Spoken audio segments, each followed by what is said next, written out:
Welcome to the Sacred Life and the Divine Feminine Spotlight.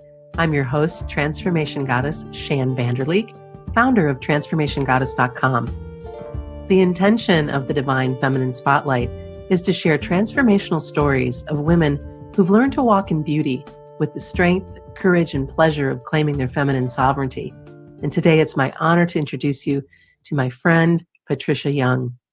Patricia is a transformational life coach and strategist, international best-selling author, host of the popular Awakening to Life podcast, founder of Inner Prosperity Academy, and author of the upcoming Awakening to Life, your sacred guide to creating a life of purpose, magic, and miracles. Patricia passionately supports sensitive and growth-oriented women to identify and live their highest life vision.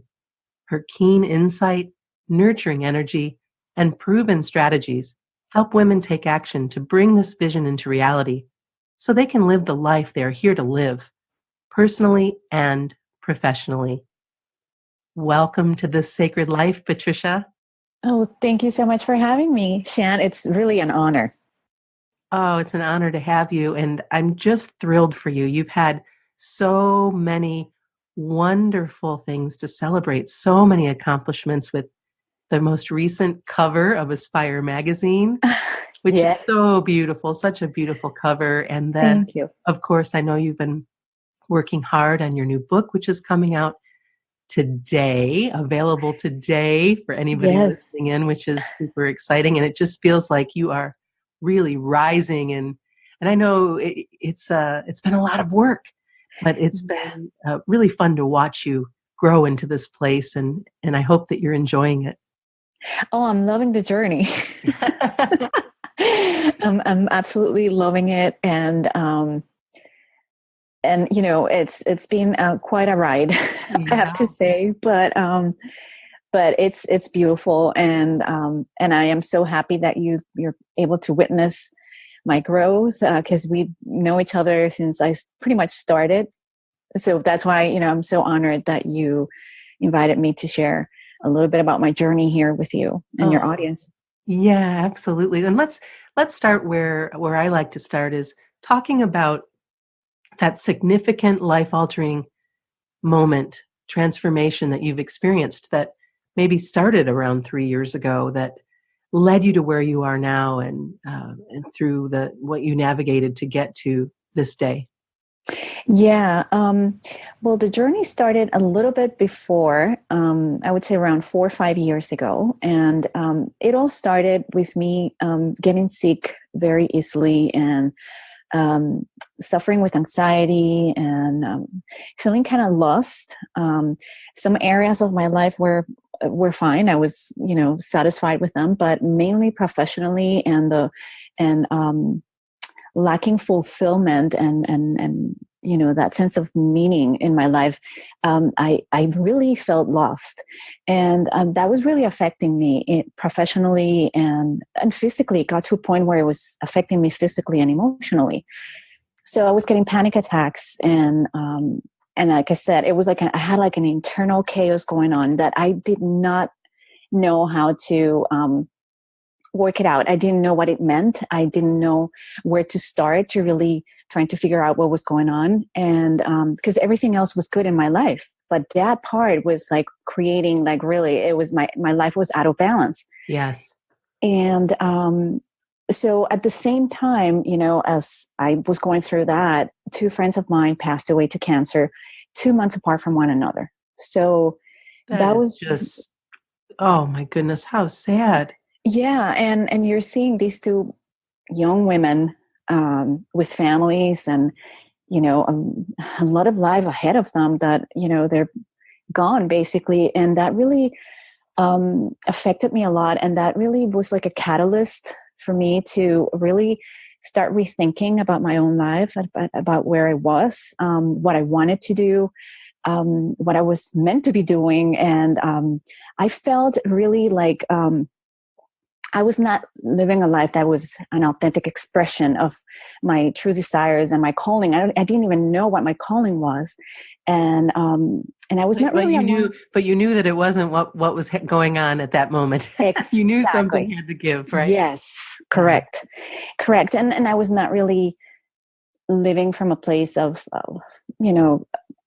living my greatness, right? Because I didn't even believe that I had greatness in myself. So it was very intense. And then that event of losing my two friends was like really like, okay, well, this is a wake up call in a way, like I was questioning my own mortality. Everything else that was around that created a lot of questions for myself. And then I realized that I was living my life on autopilot, basically, and not really knowing what I was doing or what I wanted. I didn't know who I was really. Or I knew, but I had forgotten, right? Because that's what happens to us. We will live on autopilot, and we live many of our experiences from fear and confusion and limitations. And so it's hard to really connect to yourself and to your true self and really understand what you are supposed to be doing here, right? And really embrace the magic that life has to offer every day. So tell me then, when this wake-up call came in, what was your process? How did you start to unfold to where you are today? Yeah, so, I had taken Reiki classes. I was living in Barcelona for a long time and in Spain. And after a divorce, a very, difficult relationship. And then part of my healing after the divorce was I took Reiki classes and meditation classes. And I even did like a massage therapy course. I was licensed in Spain, not here. But so I was in that path of, spiritual path and growth path for a long time, but I kind of forgot about it. I kind of put that on the side in a way. Sure. And I think that's when I started feeling these big disconnection and these internal chaos started happening, because I was so disconnected from what I really wanted to do and what I really liked. So I started going back to that, like, okay, well, let me see. First of all, I knew I needed help when I got to that point. So I started looking for coaches, and so I found one, thankfully, and she really guided me into what is it that I wanted to do. So I started connecting the dots. Really, what is it that I loved doing before that really filled my heart, that really fed my soul, right? And then through the coaching programs that I went through, I really got more clarity on what is it that I wanted to do with my life. So still I was going, I was having jobs and on the side, and because that was funding, my courses, my certification programs, everything, because really that's what I wanted to do. So I was using these jobs on the side to really fund those dreams and really connecting to myself. And the most interesting thing that happened is that the moment I really committed to myself, like I'm going to change whatever's going on, it's going to change. I'm going to take the time to look deeply into this. I'm going to do some soul searching. I'm going to get the help that I need. The moment I committed and I started taking baby steps towards that, those panic attacks that I was getting went away. Yeah. So that tells you, right? Yeah. That I was so disconnected and I was so out of balance that once I started really connecting more with my own truth, I felt more grounded. I felt more centered. And that discomfort started going away. And, excuse me. And what a relief.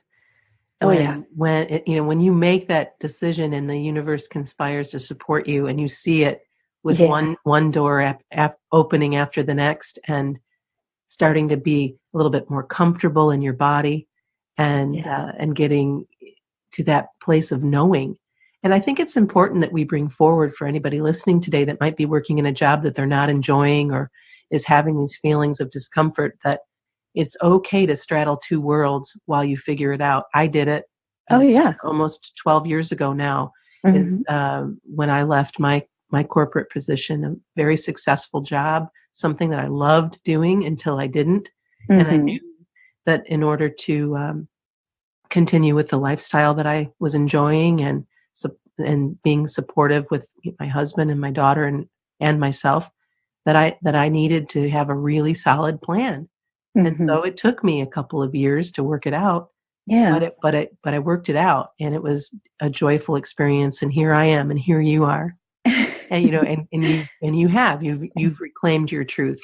You're finding your voice. You're in the midst of, and you have the courage to share it via your podcast and your book and your articles and the way that you're putting yourself out there in the world. So Yeah. congratulations. It's Thank nice to see you. you come so far.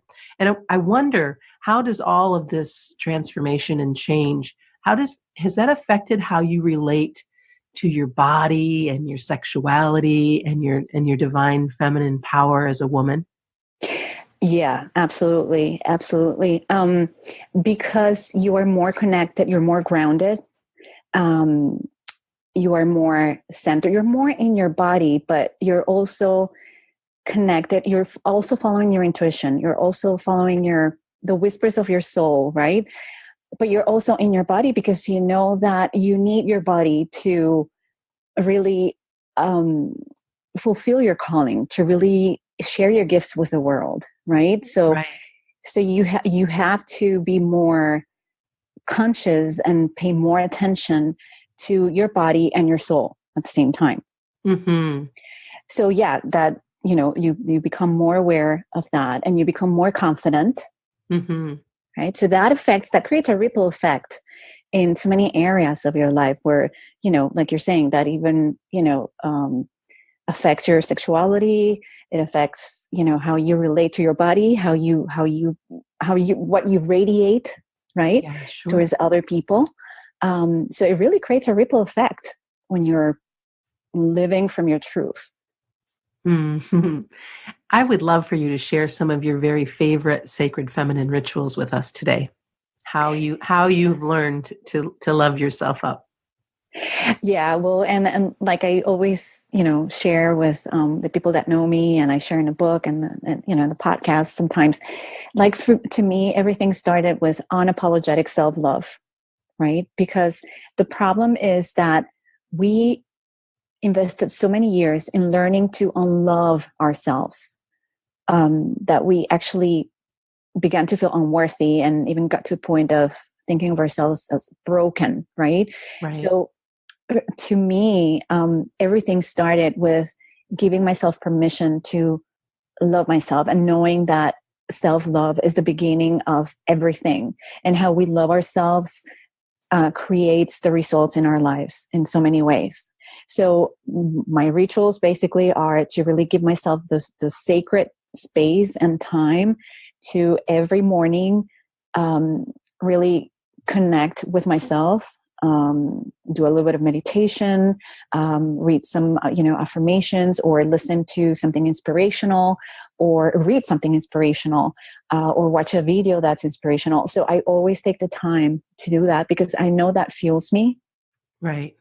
And that reminds me every morning that I am, enough, that I am a perfect being, and that I can still every day step up even more into my truth, and I can let myself shine even more every day. But I need that little sacred space and time for myself to do those little things.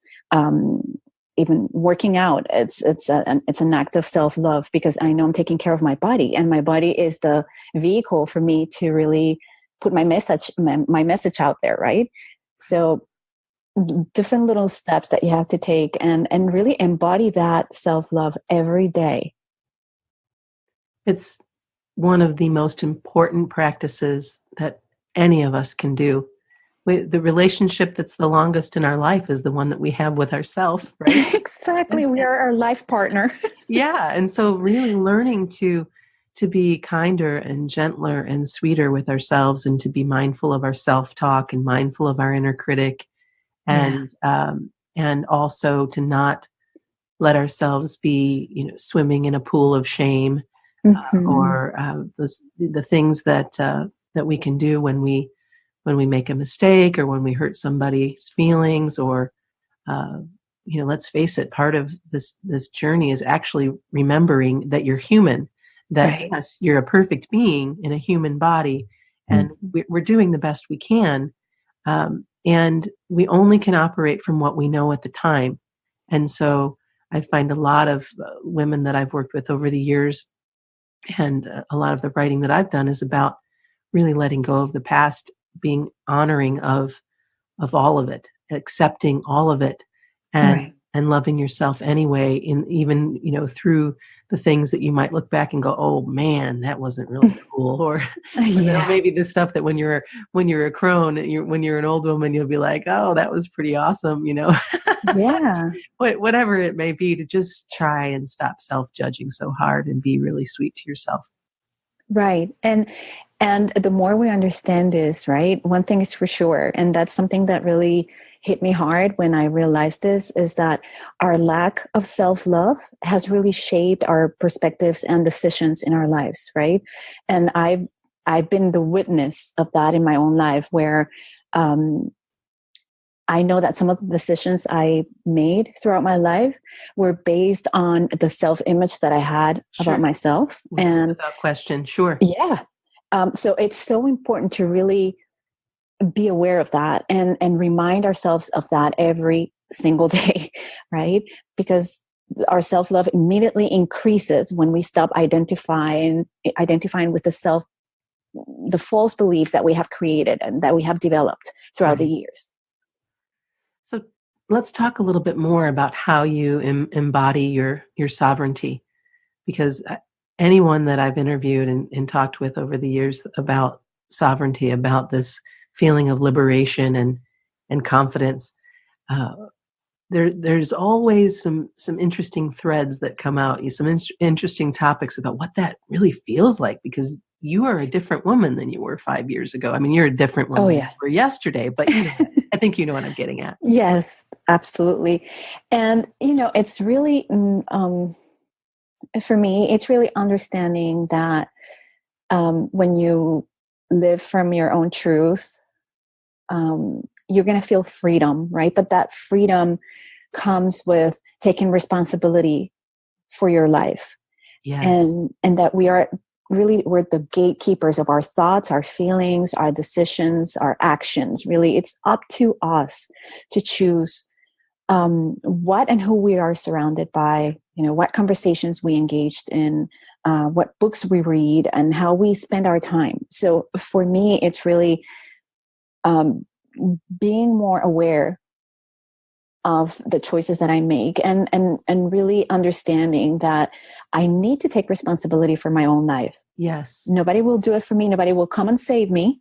That's a belief I had before, right? You feel entitled to someone will come and save me. Someone will fix this. No, I'm sorry. I'm here to tell you that it will not happen.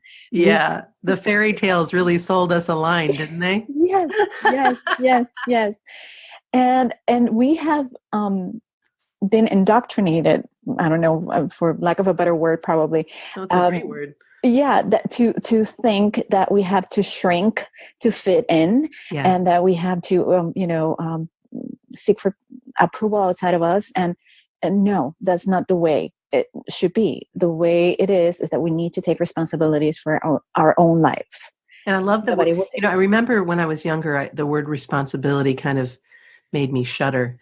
And then when I started to mature and really do my own work, my own self-healing work, and learning about when you take apart that word, the response and ability, how you respond to, and then you start to really look at, oh, this is so interesting, because I do have the power to respond, the ability to respond in the way that serves me best. So I like to think about it that way as well. I mean, certainly we have our responsibilities to A, B, C, D, but we also have that ability to respond in a way that serves us well. Oh, absolutely. Absolutely. I agree with you 100%. What comes up for you when you think about claiming our feminine voices and living our highest vision for ourselves? I know it makes you feel warm and fuzzy inside. Yes. It's so much of what your work is about, but let's talk about why that's important.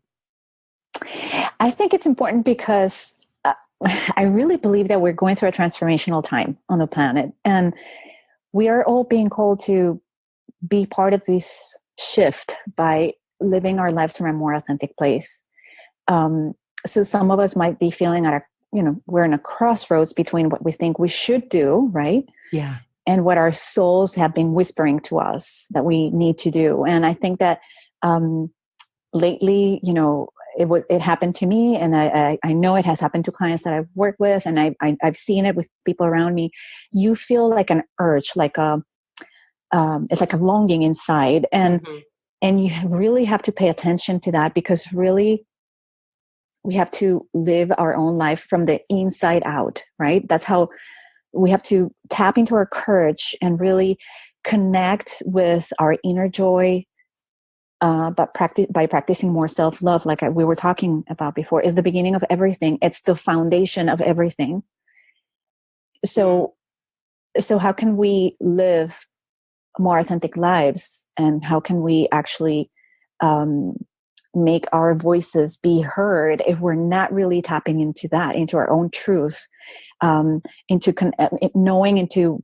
knowing what brings more joy into our lives, and taking action as a part of self-love is taking action towards those things.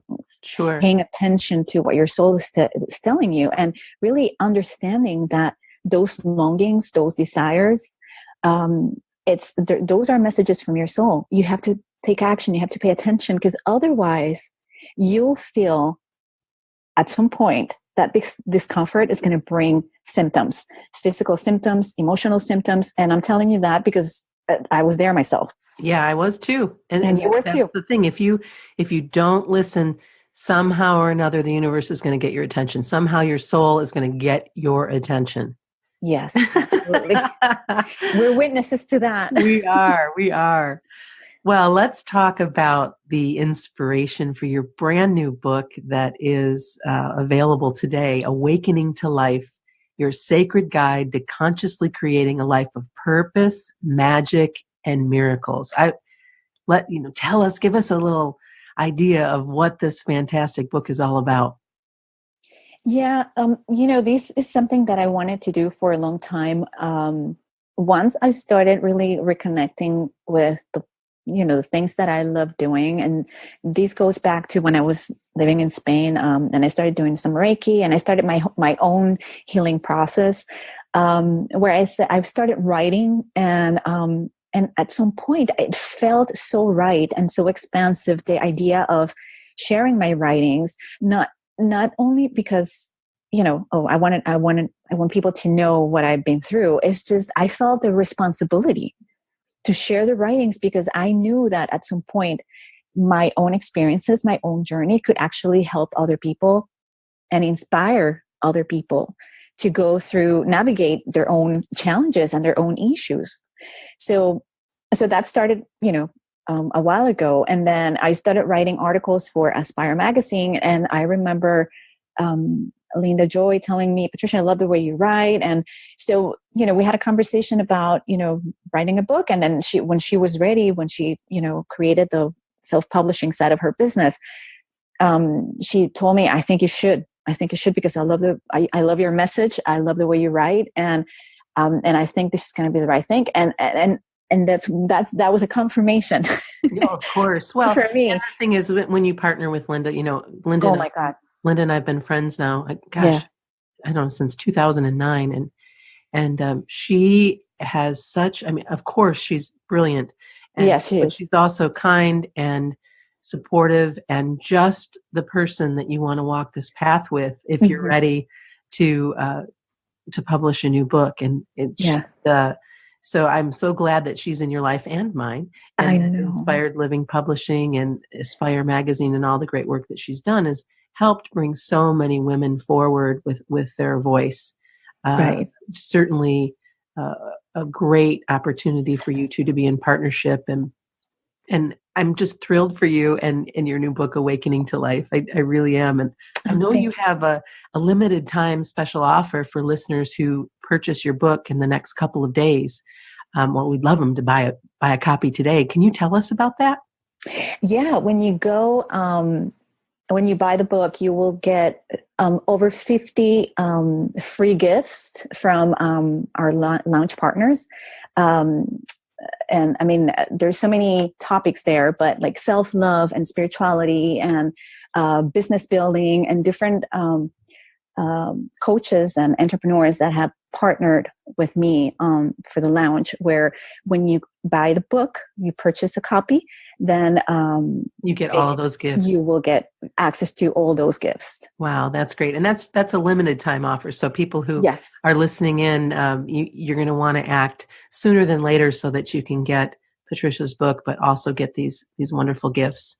I just am so thrilled for you, Patricia. What's the best way for our readers and listeners to contact you? I suspect you're just about everywhere on social media, but is there a main spot that you would invite them to find you? Yeah, they can go to my website. It's innerprosperityacademy.com. Okay. And then you can find me on Facebook as Inner Prosperity Academy, on Twitter as Inner Prosperity, and I am on Instagram as well, Inner Prosperity Academy. So okay, fantastic. Well, thanks, Patricia. Best of luck with the launch of your new book. This is so exciting. Thank you so much for having me. Be sure to visit awakeningtolifebook.com to get a copy of Patricia's brand new best-selling book, Awakening to Life, your sacred guide to consciously creating a life of purpose, magic, and miracles. And for a limited time, you get over 50 transformational gifts from her launch partners. Claim all of this goodness at awakeningtolifebook.com.